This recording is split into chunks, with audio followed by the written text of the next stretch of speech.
নাটোর কেন্দ্রীয় মহাশ্মশান থেকে তরুণ দাস নামে এক ব্যক্তির মরদেহ উদ্ধারের ঘটনায় হত্যা মামলায় জড়িত মূল পরিকল্পনাকারীকে গ্রেপ্তার করেছে পুলিশ।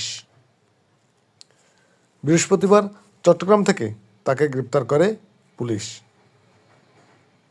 আজ শুক্রবার বেলা 11টায় নাটোর বড় হরিশপুর মহাশ্মশান প্রাঙ্গণে এক প্রেস ব্রিফিংয়ে এসব তথ্য জানান পুলিশ সুপার। তরুণ দাস নাটোর শহরের আলাইপুর এলাকার মৃত কালীপদ দাসের ছেলে এবং তিনি দীর্ঘ 25 বছর ধরে এই শ্মশানে রাতে থাকতেন। জড়িত গ্রেপ্তারকৃত আসামি মোহাম্মদ সবুজ হোসেন নাটোর শহরের বড় হরিশপুর এলাকার মোহাম্মদ রমজান আলী ঢুকছে আমার বাবা, কিন্তু এখানে স্যার বললো যে 9টার দিকে তাকে বান্ধে রেখে মারা হয়েছে।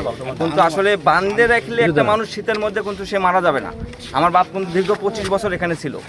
তা আমার মনে হয় যে আমার এটা মানে আমি কি মানে আমার বাবা যে মারা গেছে আমি যে মানে আমার সুষ্ঠু বিচার পাবো কিনা আমি এটা বুঝতে পারছি না। সে তো আমাকে আমি নিউজ পাইছি প্রথমে 10টার মধ্যে সে এখানে ঢুকছে, সে 9টার মধ্যে তো এখানে ঢুকেনি, কারণ উনিরাই নিউজ দিচ্ছে 10টার মধ্যে সিসি ক্যামেরা দেখা গেছে 10টার মধ্যে উনি এখানে ঢুকছে। কিন্তু তারপরে উনি বললো 9টার দিকে ওখানে বান্ধে রাখা হয়েছে, এই জন্য মারা গেছে। তা আসলে বান্ধে রাখলে একটা মানুষ মরে যাবে না কিন্তু, কারণ আমার বাবার কিন্তু সেই শক্তিটা ছিল বলে 25টা বছর এখানে শীতক্ষণ আর গরমক্ষণ এভাবে কাটা দিছে। তাহলে এই অবস্থা সে বলল যে 9টার দিকে তাকে বান্ধে রাখার জন্য মারা হয়েছে।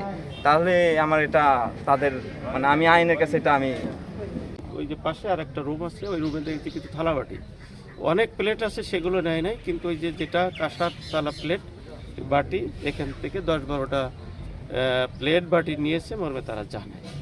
এটা করে যখন ওরা এটা করার শেষ পর্যায়ে তখন যে লোকটা মারা গেছে উনি একটা পাঁচিল টপকায় আসতেছিলেন, ঠিক আছে।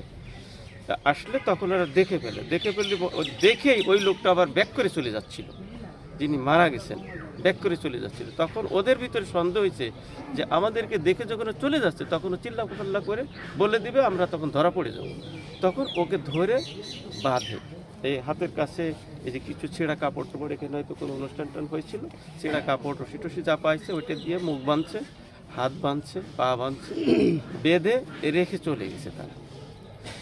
এই বেঁধে রেখে চলে যাওয়ার কারণে এটা ঘটনাটা ঘটছে রাত আনুমানিক 9টার দিকে। কিন্তু সারা রাত ওই লোকটা এই শীতের ভিতরে ওই অবস্থায় ছিল। তার মানুষের বেঁচে থাকার যে স্বাভাবিক প্রক্রিয়া, এই প্রক্রিয়ায় তার বাধাগ্রস্ত হয়েছে। এই বাধাগ্রস্ত হতে হতে এক পর্যায়ে সে নিজেকে আর স্বাভাবিক রাখতে পারে নাই, তার বেঁচে থাকার যে কার্যক্রমটা বন্ধ হয়ে যায়।